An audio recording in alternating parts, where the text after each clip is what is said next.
एक लंबा दौर ये भी चला है आलोक जी कि एक तरफ हम संसद में ऐसी तस्वीरें देखते हैं जहां पर हंगामा हल्ला हो रहा है, कोई चर्चा नहीं, वरना तो जो पार्लियामेंट्री डिबेट्स होते हैं उनकी मिसाल दी जाती है, उनमें से शब्द और वाक्य कोट किए जाते हैं अलग अलग जगह। लेकिन हमने पिछले कुछ समय में देखा है जिसमें आरोप दोनों तरफ से लगते हैं। मैं इस बात को बोलती हूं कि दोनों तरफ से आरोप लगते हैं क्योंकि विपक्ष ये कहता है कि हमें चर्चा नहीं करने दिया जाता है और सरकार की तरफ से यह कहा गया कि चर्चा नहीं, हंगामा हो रहा था और इसीलिए कार्रवाई जरूरी थी।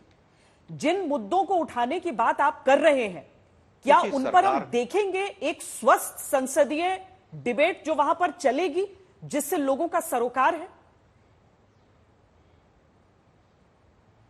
देखिए, मुझे लगता है कि डिबेट होने से पहले ही, मुद्दे उठने से पहले ही मीडिया के साथ ही सवाल पूछना शुरू कर देते हैं कि क्या अगर जेपीसी नहीं बनी तो संसद में जो पैसा खर्च होगा उसके लिए जिम्मेवार कौन होगा।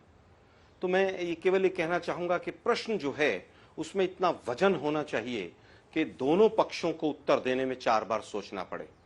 अब बात आती है, सुषमा स्वराज जी और अरुण जेटली जी का नाम लिया इन्होंने। उन दोनों के वक्तव्य ऑन रिकॉर्ड है पार्लियामेंट में कि संसद चलाना सत्ता पक्ष का काम है, सरकार का। 2G के ऊपर 2.5 महीने तक संसद नहीं चली और 2.5 महीने तक क्या वो बिजनेस एडवाइजरी कमेटी में था क्या मैटर? आज सुधांशु भाई आज बड़ी नैतिकता और मर्यादा की बात कर रहे हैं और उसके बाद तमाम लोगों को क्लीन चिट मिली। क्या एक कोई सांसद आके माफी मांग सकता है देश से कि 2.5 महीने तक देश की संसद नहीं चली? अब बात आती है वापस के उपराष्ट्रपति महोदय ने ये कहा, फिर राष्ट्रपति महोदय ने ये कहा। जब स्पीकर और उपराष्ट्रपति महोदय के ऊपर तमाम प्रश्न चिन्ह लगे कि किस तरह से वो हाउस को चला रहे हैं, किसको कितना समय दे रहे हैं और खुल्लम खुल्ला उन चीजों का उल्लंघन हो, तो मर्यादा की बात नहीं की जा सकती है।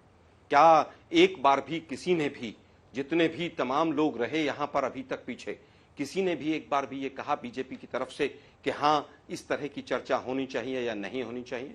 अरे भाई, रिजेक्ट करना आपके हाथ में है और आप बीजेपी के बिहाफ पर अगर नोटिस को रिजेक्ट करेंगे बार बार तो सांसदों का अधिकार है कि वो आकर दोबारा से नोटिस दें। क्या राष्ट्रपति, उपराष्ट्रपति, चेयरमैन साहब को और स्पीकर साहब को क्या ये नहीं लगता कि 60-70 सांसद अगर वहां पर नोटिस दे रहे हैं तो उस विषय की इंपॉर्टेंस होगी? लेकिन अगर कांग्रेस या विपक्ष किसी भी चीज को उठाता है और वहां से प्रश्न चिन्हों के साथ और संसदीय जो परंपराएं हैं उनका उल्लंघन शीर्ष करता है, तो स्वाभाविक है कि मर्यादाओं की बात और उसकी नहीं की जा सकती है। अब बात आती है लीडर ऑफ अपोजिशन के तीसरे प्रयास के बाद। अरे भाई, हमने तो 1952 में धुर विरोधी लोगों को लीडर ऑफ अपोजिशन और मंत्री के पद भी दिए हैं क्योंकि हम लोकतंत्र में विश्वास रखते हैं। लेकिन आप लोगों का दिल बहुत छोटा है। जो व्यक्ति कहता है एक अकेला सब पर भारी, वो मणिपुर जा नहीं सकता है और पूरे 10 साल के अंदर वो व्यक्ति एक प्रेस कॉन्फ्रेंस नहीं कर सकता है।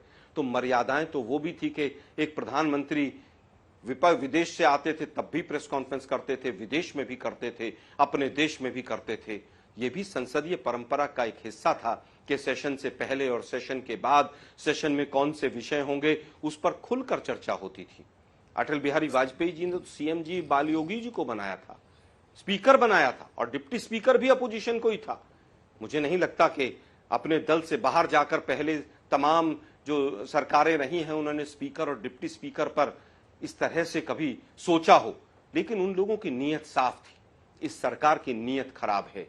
सबको डर लगता है कि स्पीकर पद जहां जहां गया है, चाहे वो महाराष्ट्र की सरकार देख लीजिए, 1.5 साल तक स्पीकर के फैसले के ऊपर सुप्रीम कोर्ट को सख्त टिप्पणी करनी पड़ी और स्पीकर के पद के माध्यम से दूसरों की पार्टियों को तोड़ना, दूसरे के विधायकों को खरीदकर अपने यहां पर मिलाना, सरकारों को गिराना, ये सबको डर लग रहा है।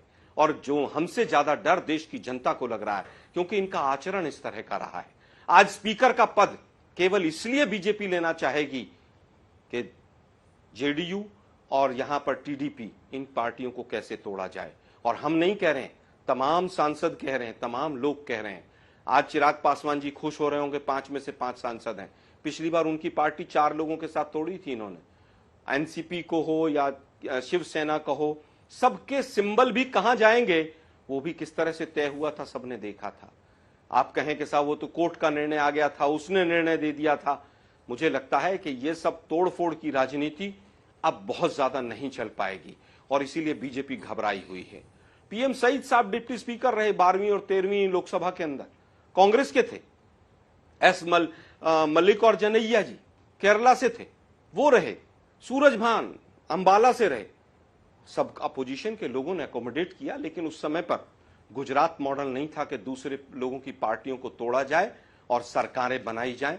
जिस तरह से आज ये हथियाई हुई सरकार है, हथियाई हुई सरकार कह रहा हूं मैं, कहीं एग्जिट पोल, कहीं मीडिया, कहीं इलेक्शन कमीशन, कहीं जांच एजेंसियां, कहीं पर प्रशासन, कहीं डीएम, कहीं बनारस में नॉमिनेशन रिजेक्शन, चारों तरफ से हत्या कर ये सरकार बनाई गई है।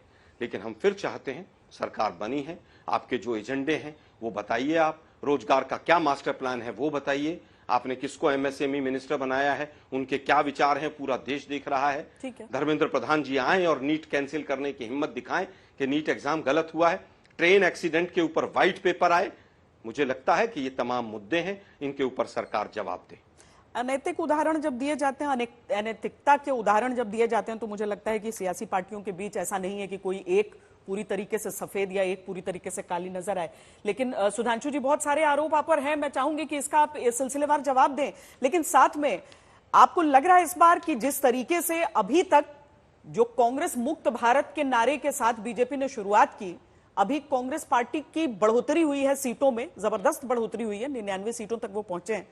मुश्किलें आएंगी इस बार? आप लोग एक तरफा जो निकालने जाते थे कि ये विधेयक पास करा लो या फिर कोई भी काम जो करना है उस पर आपको विपक्ष की टीका टिप्पणी या आपत्ति से कोई फर्क नहीं पड़ रहा था, इस बार फर्क पड़ेगा उनकी संख्या बल को देखते हुए? नहीं श्वेता जी, आप याद करिए, हम सबको साथ में लेकर ही पारित करवा रहे थे। राज्यसभा में तो हमारे पास बहुमत नहीं था, भारतीय जनता पार्टी के पास पिछले दोनों कार्यकाल में बहुमत नहीं था, उसके बावजूद हमने धारा 370 भी पारित करवाया। तो ऐसा तो नहीं है, 35 से भी पारित करवाया, अनेक हमने पारित करवाए, तो वो अन्य दलों के सहयोग के साथ ही कराए। तो ये जो बात कह रहे हैं वो अनुचित है। और मैं एक और बात कहना चाहता हूं, जेपीसी की बात करते हैं हमारे कांग्रेस के लोग, कितना यथार्थ परक है। एग्जाम्पल दीजिए, केवल साल भर पहले ये कहते थे एसबीआई और एलआईसी बर्बाद हो गया, इस पे जेपीसी की जाए। अभी आज का आंकड़ा देखिए, सबसे एलआईसी ने all time high profit record किया है। पिछली तिमाही में एसबीआई का प्रॉफिट जानते कितना है? 22,000 करोड़ रुपए, जो प्राइवेट और पीएसयू मिलाकर पूरे भारत में सबसे ज्यादा है। सोचिए, जिसपे ये कहते थे वाइड जेपीसी होनी चाहिए, वो हकीकत ये है।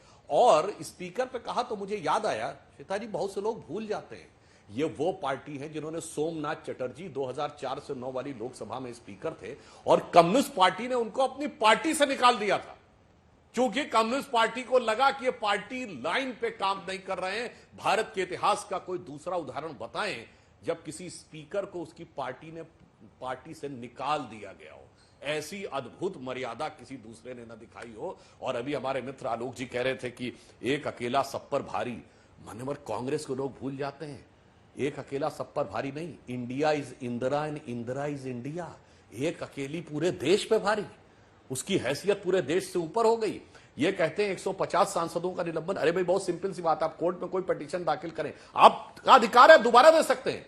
अरे कोई तो विषय बदलिए, कम से कम कॉमा फिल स्टॉप तो बदलिए। सारे के सारे 60-60, 50-50 सांसद कॉमा फिल स्टॉप के साथ एक ही चीज कर रहे हैं और फिर वही रिप्रिंट करके अगले दिन साइन करके दे रहे हैं। ये तो मजाक उड़ाना हो जाता है। और मैं याद दिलाना चाहता हूं, इस दौर में देश ने संविधान का वो दौर भी देखा जब पूरा विपक्ष जेल में था महोदय। इमरजेंसी के दौर में पूरे भारत में हर व्यक्ति के मौलिक अधिकार समाप्त थे। पुलिस किसी को उठा के जेल में डाल दे, आप कोर्ट में नहीं जा सकते थे। और उस समय भारत के इतिहास का सबसे बड़ा संविधान संशोधन किया गया। लोगों को याद न हो तो याद दिला दूं, 42वें संविधान संशोधन में जानते कितने आर्टिकल चेंज किए गए थे? 40 आर्टिकल बदले गए। 14 आर्टिकल में नया किया गया, 2 नए पार्ट जोड़ दिए गए और संविधान के प्रियम्बल या उद्देशिका को, जिसको बाबा साहब अंबेडकर ने संविधान की आत्मा कहा था, उसको भी चेंज करके सेकुलर सोशलिस्ट वर्ड डाल दिया गया। कब? जब सारा विपक्ष जेल में था और लाखों लोग जेल में थे। उस समय जो लोग करने वाले आज कहते हैं संसदीय मर्यादा, आपने अटल जी का याद दिलाया, हम बिल्कुल बताना चाहते हैं। एक दौर था मर्यादा का जिसका हमने उच्चतम मानदंडों का पालन किया है।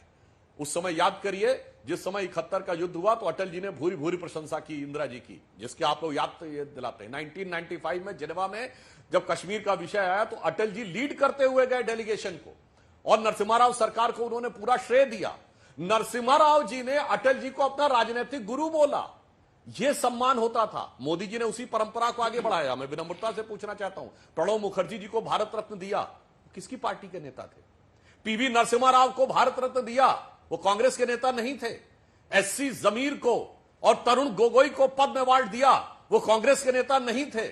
सरदार वल्लभ भाई पटेल की दुनिया की सबसे ऊंची मूर्ति बनाई, वो कांग्रेस के नेता नहीं थे। अरे महोदय, आप विपक्ष को तो छोड़िए, कर्पूरी ठाकुर हमारी पार्टी के नेता नहीं थे, परंतु उनके योगदान का सम्मान करते हुए दिया। मदन मोहन मालवीय को भारत रत्न दिया, वो कांग्रेस के अध्यक्ष रहे थे। अरे भाई, आधा दर्जन तो कांग्रेस के नेताओं को दिया है, मगर आपने तो विपक्ष तो छोड़िए, कांग्रेस में परिवार के बाहर किसी को नहीं दिया, ना बाबा साहब अंबेडकर को दिया, ना सरदार पटेल को दिया। तो मोदी जी ने, अटल जी से लेकर मोदी जी तक, हमने उस महान परंपरा और मर्यादा को निभाया है कि अगर विपक्ष के लोगों में भी किसी लोगों ने अच्छा काम किया है, हमारे घनघोर उनसे मतभेद होंगे, पर उसका हमने सम्मान किया है। पर आप लोगों ने क्या किया है? मौत का प्रकार, हिटलर की मौत वगैरह वगैरह। और अभी तो आपके जो सहारनपुर से सांसद चुन के आए हैं, ये तो वो थे ना इमरान मसूद, जिन्होंने 2014 में कहा था मोदी जी की बोटी बोटी काट डालेंगे। और दर्शकों को याद दिला दूं, तब वो कांग्रेस में नहीं थे, वो समाजवादी पार्टी के नेता थे। मगर कांग्रेस को इतना प्रेम उमड़ आया, इतनी मोहब्बत उमड़ आई कि उनको पकड़कर लाकर अपनी पार्टी से सांसद बनवा दिया। इसलिए मैं कह रहा हूं महोदय, जब मर्यादा की बात होती है, मैंने पुनः कहा, आपने जेटली जी और सुषमा जी का कोट किया, बिल्कुल मैं मानता हूं, उन्होंने कहा चलाने जिम्मेदारी, मगर ऐसा सीन नहीं क्रिएट किया कि तोड़ फोड़ हो रही है, किताबें फेंकी जा रही हैं। उप सभापति हरिवंश जी का रिटर्न में बयान है कि उन पर हिंसक हमला हुआ। मैं विनम्रता से पूछता हूं, भारत के इतिहास का एक उदाहरण बता दीजिए जब चेयर के ऊपर हिंसक हमला किया गया हो और उसके बाद वो लोग आके मर्यादा की दुहाई देने की बात करते हैं।